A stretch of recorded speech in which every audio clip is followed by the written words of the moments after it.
Welcome to Ninerology. I'm your host, Alan, and the 49ers are facing the New England Patriots in a Week 4 matchup that could not come at a better time. The 49ers are 1-2 with their most recent loss to the Los Angeles Rams, who is a divisional opponent. Their last two losses were against teams in the same conference, and the 49ers need to find a way to get back on track, and what better way than against the New England Patriots, who they're 10-point favorites to beat. Now, that doesn't guarantee a victory. We already know that based off of last week, and in a game that in which the 49ers should have won, and they didn't. But you know what? That week is over, and now the 49ers can get back on track with a victory on Sunday. Now, the 49ers have received some tough news this week. Drama, injuries, all of the things. You had Javon Hargrave, who's been confirmed to be potentially out for the season with a partially torn bicep. You have Curtis Robinson with the torn ACL. You have Trent Williams, who's questionable. You have Deebo Samuel, who's coming back from injury. George Kittle, or Deebo Samuel, who was a full participant. George Kittle, who's back. But you also have other injuries that are happening. The interior of the line is one of the weakest areas in which we've seen the 49ers have struggled to stop the run. Well, guess what? The Patriots' bread and butter and what they try to do is run the ball. Now, with the loss of Javon Hargrave, that's going to hurt the 49ers' pass rushing attack up the middle. But potentially, you could see a little bit better showing in the run game. Now, the 49ers avoided a scare with Jordan Elliott, who seemed to potentially be going down for the year, had to get carted off during practice, but it turns out that was more precautionary, and he's listed as questionable for Sunday. But if you line him up next to Malik Collins, you might have a little bit more stout interior against the run. That doesn't mean it equates to a better pass rush, but run defense might improve up the middle.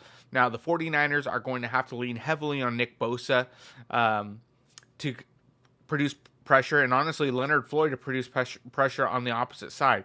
But again, the good news is the New England Patriots don't have a whole lot of star-studded power on the outside. So the key for the 49ers is to stop Stevenson, the running back for the Patriots. And how do you do that? You need to stay honest. You need to get off the field on third downs. The 49ers rank 31st when it comes to getting off the field on third downs. And we're in week 3. And there's no reason for that, considering the 49ers defense has been its DNA for as long as we've been here. And honestly, the 49ers offense has been doing well under Brock Purdy, but not enough to overcome the defensive struggles. So they need to find a way to win this game, but also how to fix the defense. Nick Sorensen has been a laughingstock, and right now it looks like getting rid of Steve Wilks was not the right answer because Nick Sorensen seems to be trying to learn on the job, and it is not working at all, especially with all the studs. You have Talanoa Hufanga, who is back, and even though he's questionable on Sunday, he was back, so there's no reason the 49ers should be performing the way that they are on defense. There's still time to turn it around, but right now it seems like the writing is on the wall for a not-so-Cinderella story ending. You have Brandon Ayuk drama throughout the week, who doesn't wear the right shorts during practice for whatever reason, and throws a tantrum when he's told to dress like the rest of the teammates. I don't know who you think you are, Brandon Ayuk. You're making $30 million a year, and you can't even dress out the same way that the team's dressing out. You have to throw a tantrum. You didn't show up in shape. You've dropped how many passes? You are definitely not worth the $30 million that you're currently being paid. There's a reason that you are not a team captain, because you're putting yourself above the team. The team decided, Kyle Shanahan decided to put out his neck for you and stopped a potential trade from going through because you wanted to, quote unquote, be here. And he made that deal happen. And this is how you repay him, by throwing tantrums during practice, not running the routes and catching the ball during the game. It's time to start earning that $30 million. Christian McCaffrey will be back who knows when. He could potentially be back against the Seahawks, but who knows how that Achilles injury is going to go. You have different reports where he could be out for a few months, different reports where he's going to start ramping up next week. The reality is the star players on the outside need to start stepping up. Deebo Samuel's back. We'll see what he can do. He probably got hurt because they needed to make up for Christian McCaffrey's loss and Brandon Ayuk's disappearance from the field. Now, 49ers, it's not too late. This could still be a Super Bowl season and a great story to tell that you overcame adversity at the beginning of the year, but nobody's guaranteed anything.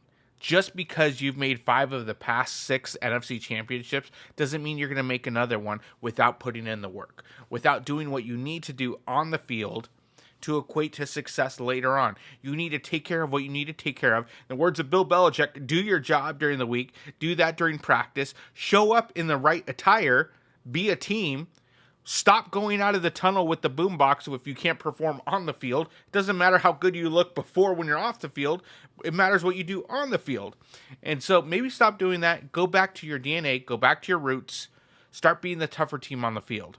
George Kittle's back. That's going to bring it back and set that tone during the game. Maybe Jawan Jennings will continue to break out. Maybe it's time to have Kyle Juszczyk come out of some of those plays so Jawan Jennings can be on the field more. Who knows? But the thing is, the 49ers need to start this game. It seems like Kyle Shanahan, as great of a coach as he is, he needed preseason, and not once did he call a preseason game. So it seems to me he's still basically shooting off that rust. And so hopefully we're going to start seeing the 49ers start playing more as a team this week. And hopefully that defense will start getting out of the slump that they've been in.